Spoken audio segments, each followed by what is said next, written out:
Hi, Miss Giselle. Good day. Hi ma'am, good day. Can you introduce yourself? I am Giselle Vivero Catalan, 37 years old. I am married with 3 kids, ages 15, 14, and 2 years old. Okay, so where do you live? I live in Porokdos, Barangay Talisawa, Dato Abdullah Sangki, Maguindanao. How many siblings do you have? We have 3 brothers and 1 sister. I'm the 3rd child in the family. Okay, so what is your educational background? My educational background, I graduated at Mindanao State University with a Bachelor of Science in Public Administration. Okay, so how would you describe yourself? I am honest, trustworthy, obedient, and a hardworking person. Why do you want to work in Hong Kong? I want to work in Hong Kong to support my family financially and also for the studies of my kids and also for their future. Who will take care of your children when you work in Hong Kong? My mother, my husband, and also my sister. Okay, so please tell me about your working experience. I work in Dubai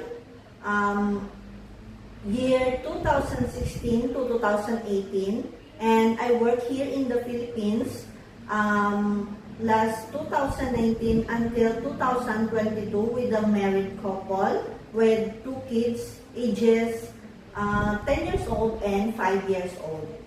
Okay, so what is your job duties? My job duties there is taking care of the kids, ironing, washing clothes, cooking, and also cleaning the house. Okay, did you finish all your contract? Yes, ma'am. I finished 2 years contract. How about in Dubai?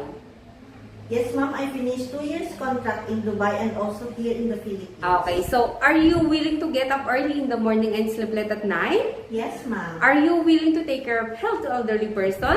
Yes, ma'am. Are you willing to take care of children and newborn babies? Yes, ma'am. What will you do if the baby will cry?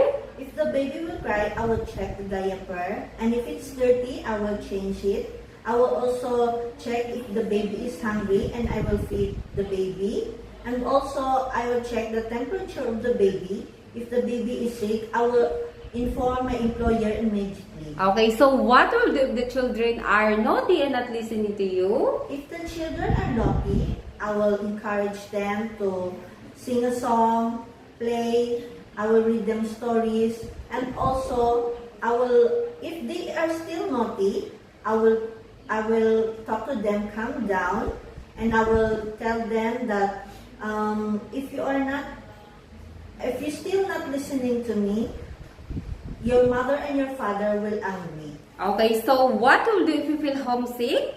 I will focus on my work, and I will focus on the needs of my employer. Okay, do you have the focus into per husband, parents, family to go work abroad? Yes, ma'am. If you have family problem, would you go home? Would you send financial support?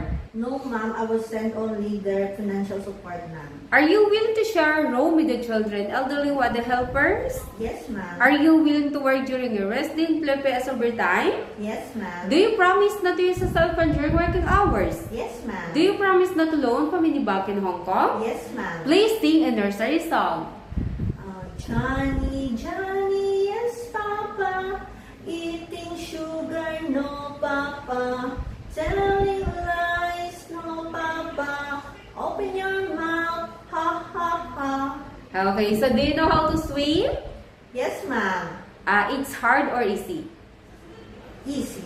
Okay, so do you smoke and drink alcohol beverage? No, ma'am. Are you scared of dogs and cats? No, ma'am. Do you have any tattoo? No, ma'am. Only my eyebrow is only embroidered, ma'am. Okay, so do you have food allergy? No, ma'am. Do you need to wear glasses while working? No, ma'am. Are you willing to cut your hair short? Yes, ma'am. Do you have surgical operations or sickness before? Yes, ma'am. During my